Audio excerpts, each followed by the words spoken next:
This is AsburyPop. What are you creating? It's really social media meets art. I've put down here the names of our presenters. Some of them will not be here tonight, and I'll point them out. But this presentation will be on the AsburyPop website tomorrow, so if you see anybody up here that you really are interested in, you can go out there and find their name. We're going to do it Follow Friday style. For those of you that use Twitter, Follow Friday is when you recommend people on Twitter that you think other people should follow. I'm going to recommend quite a few people up here for various reasons, and I'll tell you the story behind it as we go along. That's Bonnie Wesleski, Miss Walls. She got me on Twitter when I went to an NYU nonprofit boot camp summer of 2008. She also introduced me to Erica Friedman, Huracan, who will be speaking later in the night. I didn't use it that much after summer 2008 until April 2009. When I was spring break, had nothing to do, figured I would explore social media. I went out on Twitter, Facebook, Spoink, Plurk, Skidoo, just about every site I could find, anything that was started with social media. That's the result. That was a bulletin board in my classroom. A couple of the students had an intervention and said, please stop, pick one, we can't take it anymore. So I did find that Twitter was really useful, and I do use it with my students.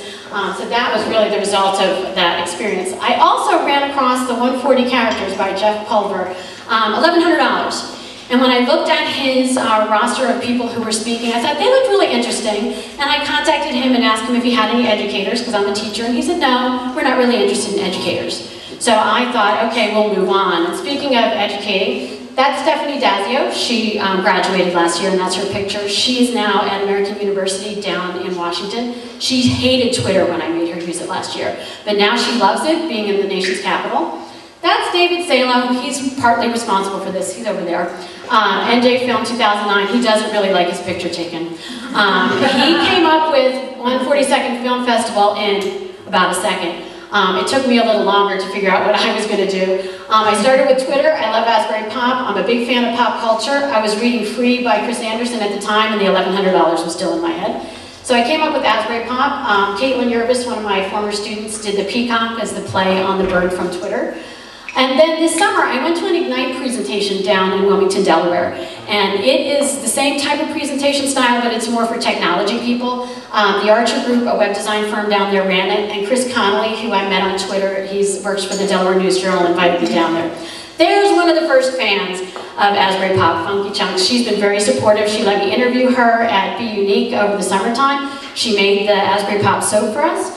And she's really been a big support for us all around, so please go home and follow her if no one else.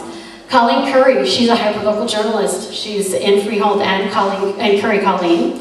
We interviewed her at Words over the summer, just down the street, and we asked her how she got a job through Twitter, because that's exactly what she did. She graduated from high school, from college, excuse me. Couldn't find a job, started tweeting, and the Asbury Park Press hired her. Here are some of our sponsors, the guys from Eatontown Best Buy, not your dad's Best Buy. They gave us the sound system we're using today, and I really suggest you follow them. They have lots of great things to tell you about at their store. Marianne Rolano, Marianne's Teas. I'm not going fast enough, but tortillas in the back. Parlor Gallery is where we're at, and I love the space, and I'm so, so happy that they allowed us to be here. Thank you so much. The showroom is hosting the 142nd Film Festival after this, and the Gusta Lounge gave us tons of food.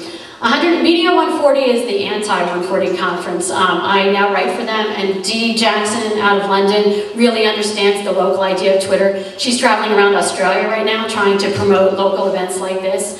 It is global, but it really has to become local. This is the Project 21 Film Fest. These guys were supposed to be here to speak, but unfortunately they have swine flu. But I did get invited down to their event through Twitter. A former student introduced me to them. They have Susie Filmmaker on Facebook, and that's how they promote their events. This is Jennifer Cruz, who I introduced you to. We set up a meet for coffee. We thought it'd be a half an hour. 2.5 hours later, my son is calling me going, where's dinner, where's dinner? We're planning to do some social media workshops together. That was probably one of my best finds on Twitter. It really worked out well. This is my philosophy of Twitter. Conversation, creativity, community. If you can start a conversation, if you share your creativity, you'll build a community. It doesn't really matter who it is. I've just introduced you to probably the core of my community right now. And all of those people I met through the power of 140 characters. It makes you edit. I'm an English major, and that's very hard for me. And it also gets your message out to people all around the world, but also locally. People that may be doing what you're doing that you don't know about. I had no idea that Bonnie was friends with Erica until I went on Twitter. That's the company I've now formed to do these kinds of things, boxpop.com. We can thank, yes, I see David, thank you. He came up with that. We'll be doing an event in the spring and another in the summer, so if you want to check out that website, that's where we'll be. And thank you very much for listening to me go through this.